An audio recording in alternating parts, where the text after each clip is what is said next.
በአሜሪካና እስራኤል በኢራን ላይ የተከፈተው ጦርነት መብረዱንና ስምምነት ላይ መደረሱን ተከትሎ የኢራንን ሰማይ እንዳሻቸው ሲጨፍሩበትና ሲያርሱት የከረሙት የጦር ጀቶች ማረፊያቸውን እያገኙ ሲሆን የባሕረ ሰላጤ ሀገራትም ከሚሳኤል ድምፅ ረፍት የሚያገኙበት ጊዜ እየደረሰ ይመስላል። በመካከለኛው ምስራቅ ለወራት ሲካሄድ የነበረውን አውዳሚ ጦርነት ለማስቆም የሚያስችል ጊዜያዊ ስምምነት በዋሽንግተንና ቴህራን መካከል መደረሱን ተከትሎ የጦር መሳሪያዎች አስፈሪ ድምፅ በዲፕሎማሲያዊ ንግግሮችና የሰላም ተስፋዎች እየተተካ ይገኛል። ምንም እንኳን ስምምነቱ ይፋ ከተደረገ በኋላ የሆርሙዝ ባሕረ ሰላጤ ዳግም መከፈትን ተከትሎ በንግድ መርከቦች ዘንድ እምነትን ለመገንባት ሳምንታት ሊወስድ እንደሚችል ቢገመትም ይህ ጊዜያዊ ስምምነት ቀጠናውን ከከፋ ቀውስ ይታደጋል ተብሎ ከፍተኛ ተስፋ ተጥሎበታል። የአሜሪካው ፕሬዝዳንት ዶናልድ ትራምፕ ባደረጉት ንግግር ግጭቱን ለማስቆም የሚያስችል የመጀመሪያ ደረጃ ስምምነት በአሜሪካና በኢራን መካከል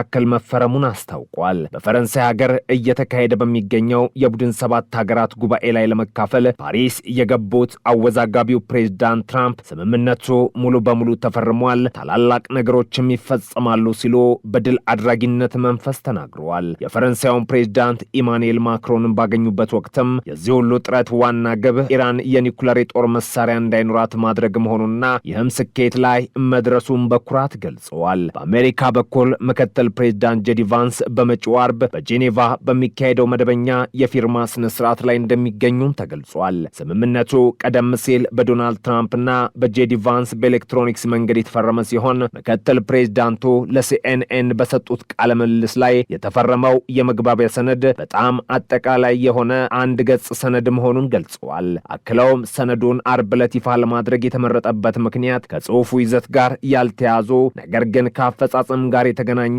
ቴክኒካዊ ጉዳዮች በመኖራቸው መሆኑን ለኤንቢሲ ኒውስ አብራርተዋል። ቫንስ ይህን ማዕቀብ ለማሳካት የኳታርና የፓኪስታን አደራዳሪዎች ከፍተኛ ሚና መጫወታቸውንም አድንቀዋል። የስምምነቱ ዋነኛ አንኳር ነጥብ የኢራንን የኒውክለር ፕሮግራም ማፍረስን የሚመለከት ስለመሆኑ የተመላከተ ሲሆን በአሜሪካ ከፍተኛ ባለስልጣናት እንደተገለጸው የኢራን ከፍተኛ መጠን ያለው የበለጸገ ዩራኒየም በስፍራው ላይ እንዲወድምና ከዚያም ከሀገሪቱ እንዲወጣ ይደረጋል ተብሏል። ቫንስ ለኤንቢሲ ኒውስ እንዳረጋገጡት ዓለም አቀፍ የኒውክለር ተቆጣጣሪዎች ወደ ኢራን ተመልሰው ይህንን ሂደት በቅርበት ይቆጣጠራሉም ተብሏል። የፍተሻው መደበኛ መነሻ ቀንም በአርብ ዕለቱ ስብሰባ ላይ የሚወሰን መሆኑ ተገልጿል። ይህንን የኒውክለር ፕሮግራም ከማፍረስ እርምጃ ጋር ተያይዞ ኢራን ከፍተኛ የኢኮኖሚ ማበረታቻዎችን ታገኛለች ተብሎም ይጠበቃል። ጄዲ ቫንስ ለሲቢኤስ ኒውስ እንደገለጹት ኢራን የተጣለባትን ግዴታዎች በአግባቡ ከተወጣችና የኒውክለር ክምችቷን አሳልፋ ከሰጠች የ300 ቢሊዮን ዶላር የመልሶ ግንባታ ፈንድ ልታገኝ ትችላለች ነው ያሉት። ሆኖም ይህ ግዙፍ የገንዘብ ድጋፍ በአሜሪካ መንግስት የሚከፈል ሳይሆን የአሜሪካ ወታደራዊ ሰፈሮችን በሚያስተናግዱ ጎረቤት የባሕረ ሰላጤው ሀገራት የሚሸፈን መሆኑን ምክትል ፕሬዝዳንቱ አብራርተዋል። አሜሪካ ማዕቀቦቹን የማንሳቱን ሂደት በአፈጻጸም ላይ የተመሰረተ በማድረግ ያዋቀረችው ሲሆን ቴህራን በመግባቢያ ሰነዱ ላይ የተቀመጡትን እያንዳንዱን ቅድመ ሁኔታዎች ስታሟላ ብቻ የማዕቀብ እፎይታዎችን ታገኛለች ብለዋል። በገንዘብ ክፍያው ዙሪያ የተነሳውን ውዝግብ በተመለከተ ፕሬዝዳንት ዶናልድ ትራምፕ በማህበራዊ ትስስር ገጻቸው ላይ ጠንከር ያለ ምላሽ ሰጥተዋል። ኢራን መቼም ቢሆን የኒኩለር ጦር መሳሪያ እንዳይኖራት ተስማምታለች፣ እንዲሁም አሜሪካ ለኢራን 300 ሚሊዮን ዶላር እየከፈለች ነው የሚባለው የውሸት ዜና ሲሆን ይህም በዲሞክራቶች የተፈበረከ ነው በማለት ተችተውታል። ይህ አዲሱ የመግባቢያ ሰነድ ባለፈው ሚያዝያ ወር ታውጆ የነበረውንና እምብዛም መሰረት ያልነበረውን የተኩስ አቁም ለተጨማሪ 60 ቀናት የሚያራዝም ነው።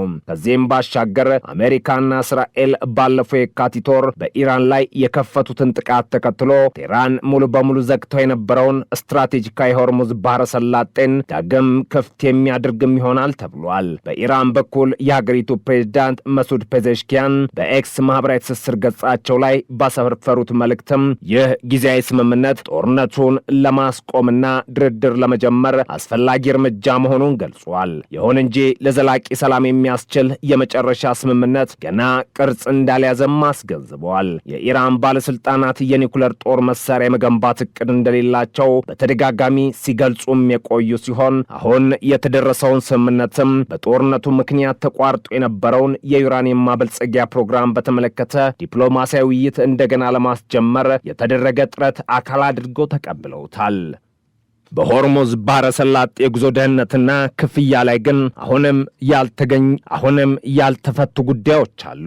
ፕሬዚዳንት ትራምፕ የነዳጅ ማስተላለፊያ መስመሩ በቋሚነት ከክፍያ ነጻ ሆኖ ይቀጥላል ቢሎም የኢራኑ ፋርስ የዜና ወኪል በድርድሩ የመጨረሻ ሰዓታት ላይ በመግባቢያ ሰነዱ ጽሑፍ ውስጥ በሆርሙዝ ባህረ ሰላጤ ላይ የኢራንና የኦማን ሉዓላዊነትን በግልጽ የሚያጎላ ማሻሻያ ተደርጓል ሲል ዘግቧል። ቴህራን በቀጣዮቹ 60 ቀናት ውስጥ መርከቦች በነጻ እንዲተላለፉ ዋስትና ብትሰጥም ከዚያ ጊዜ በኋላ ግን መርከቦች ለደህንነት፣ ለአሰሳ፣ ለአካባቢ ጥበቃና ለኢንሹራንስ አገልግሎቶች የሚውል የጉዞ ክፍያ እንዲከፍሉ የሚያስገድድ አንቀጽ በስምምነቱ ማዕቀፍ ውስጥ ማካተቷም ታውቋል ተብሏል። የአሜሪካ የባህር ላይ እገዳ ማንሳትን ተከትሎም 3 የኢራን የነዳጅ ታንከሮችና 2 የጭነት መርከቦች በሆርሙዝ ባህረ ሰላጤ በኩል በሰላም ማለፋቸውን የኢራን ሚዲያዎች ዘግበዋል። የአሜሪካና የኢራን ስምምነት በተሳካ ሁኔታ እየገፋ ቢመስልም የእስራኤል አቋም ግን በጦርነቱ ማክተም ዙሪያ ሌላ ፈተና ደቅኗል። የአሜሪካ ከፍተኛ ባለስልጣናት እንደገለጹት እስራኤል ከሊባኖስ ጦሯ እንድታስወጣ በስምምነት ላይ እንደ ቅድመ ሁኔታ አልተቀመጠም። ይልቁንም እስራኤል ከሄዝቦላህ ለሚሰነዘረባት ማንኛውም ጥቃት ራሷን የመከላከል መብት እንዳላት ተገልጿል። የእስራኤሉ ጠቅላይ ሚኒስትር ቤንያሚን ኔታንያሁ በሰጡት ጋዜጣዊ መግለጫ የአሜሪካና የእስራኤል የጋራ ወታደራዊ ዘመቻ ሀገራቸውን ቴህራን ከደቀነችባት የኒውክሌር አደጋ እንደታደጋ ታውጀዋል። ከሁሉ በላይ አስፈላጊው ነገር የእስራኤል መንግስት ከኒውክሌር መጥፋት አደጋ ማዳናችን ነው ሲሉም ነው የተናገሩት። ይሁን እንጂ ጠቅላይ ሚኒስትሩ የእስራኤል ጦር በጋዛ በሊባኖስና በሶሪያ አስፈላጊ ሆኖ እስከተገኘ ድረስ እንደሚቆይ አስረግጠው ተናግረዋል። በእስራኤል ዙሪያ ጥልቅ የደህንነት ቀጠናዎችን መስርተናል። ሀገራችንን ለመጠበቅ እስካስፈለገን ድረስ በእነዚህ የደህንነት ቀጠናዎች ውስጥ እንቆያለን ሲሉ ነው የተናገሩት። በአሜሪካ ውስጥ ፖለቲካ መድረክም ስምምነቱ የሪፐብሊካን ፓርቲ አባላትን ጥርጣሬ አላስቀረም። በትናንትናው ዕለት ወደ ዋሽንግተን የተመለሱት የሴኔት አባላት ስምምነቱ ከመጽደቁ በፊት ጥልቅ ማብራሪያ ሊሰጣቸው እንደሚገባ ጠይቀዋል። የሴኔቱ አብላጫ ድምፅ መሪ የሆኑት ሪፐብሊካኑ ጆን ቱን ለጋዜጠኞች በሰጡት አስተያየትም በስምምነቱ ዙሪያ በግል ማብራሪያ እንዳልተሰጣቸው ተናግረዋል። ዋናው ፈተና የሚሆነው ሕጉን የማክበርና እንዴት ተግባራዊ እንደሚደረግ የመቆጣጠር ጉዳይ ነው ሲሉ ጆን ቱን ስጋታቸውን ገልጸዋል። የሰሜን ካሮላይናው ሴኔተር ቶም ቲሊስ ሚስጥራዊ ስምምነት ከሆነ እንዴት በቁም ነገር ልወስደው እችላለሁ ሲሉም ሲጠይቁ የትራምፕ የቅርብ አጋርና በኢራን ላይ ጠንካራ አቋም ያላቸው ሴኔተር ሊንድሴ ግራሃም በበኩላቸው ሁለቱ ሀገራት የተስማሙበትን የመግባቢያ ሰነድ ማየት እንደሚፈልጉ አሳስበዋል።